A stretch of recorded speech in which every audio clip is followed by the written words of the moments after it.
With so much news, it is Liberation Day, as it's coined, Guy, and we got a list of tariffs. So what do we make of it? We saw the market reaction. No surprise, lower in the after hours so far. No surprise. Now, the day actually sort of made sense to me. Market route, we talked about this sort of yesterday. Personally, I thought there'd be sort of a pullback, not as draconian, not as robust. The market would like that. We would continue to rally. The bond market would sell off. To a certain extent, we saw that during the day. Obviously, a lot of things have been reversed now. So what do you try to make of this? Well, Treasury Secretary Bessent and President Trump have asked for lower rates in terms of 10-year. Announcement like this might get them to lower rates. The question is, at what cost? That 5,500 level in the S&P clearly is going to start to come into play again.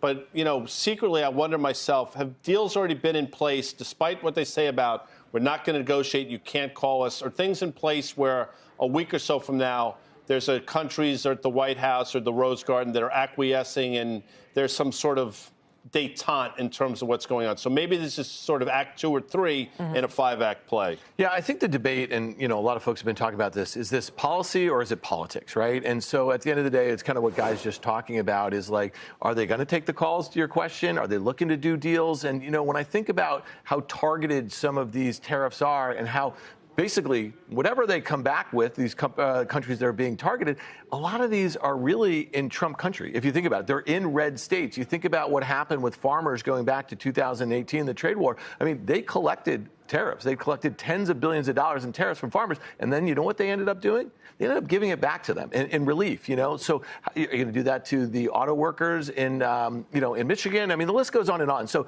at the end of the day, I'm probably more in Guy's camp that, you know, they're talking a tough game here. I think they probably want to do some deals. A lot of these countries are going to come to the table and say, we're going to do this, we're going to do that. And they probably won't end up doing them, you know. So at the end of the day, I think it's one of those things where maybe they're focused on the yield. I think they're going to have to get focused on the stock market pretty soon. We were talking about certainty and whether or not we have any more certainty.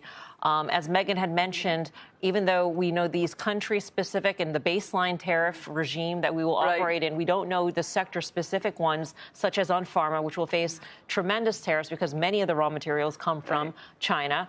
We won't know semiconductors, which also will probably face some pretty stiff tariffs. True. But we do know for autos, we saw a turnaround in the after-hour session.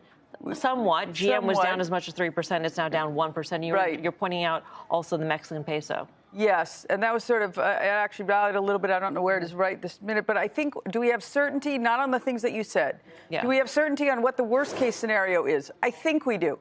I think this is the biggest tariffs we would see. I agree with both Guy and Sunshine Dan that it is very possible and probably more than 50% likely that we do see some movement there.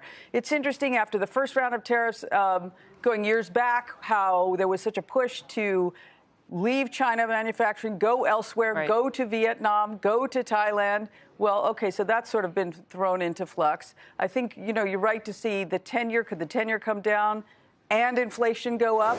Both of those things seem likely. So that's sort of interesting. And I think, so who does it benefit? I think it benefits a Walmart over a Target, but doesn't absolutely benefit either of them. So if you've got power, you're going to be relatively better off, but not better off than you were yesterday.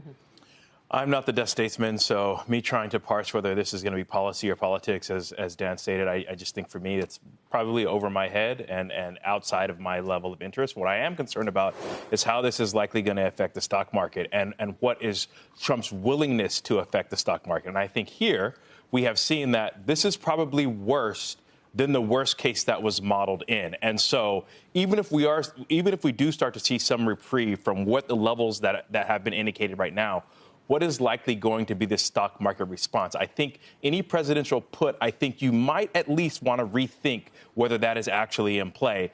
And if you are, in fact, getting a lower 10-year yield or 7 to 10-year yield because of lower growth expectations, I think you also want to think about how we're arriving at said destination point. I will say, yes, across the board, you've got a mix. We thought perhaps maybe we're going to get one sweeping tariff level, or perhaps you're going to get, but we've gotten a mixture of both, which I do think, I do think my other panelists are making a strong point in terms of them kind of kitchen sinking it.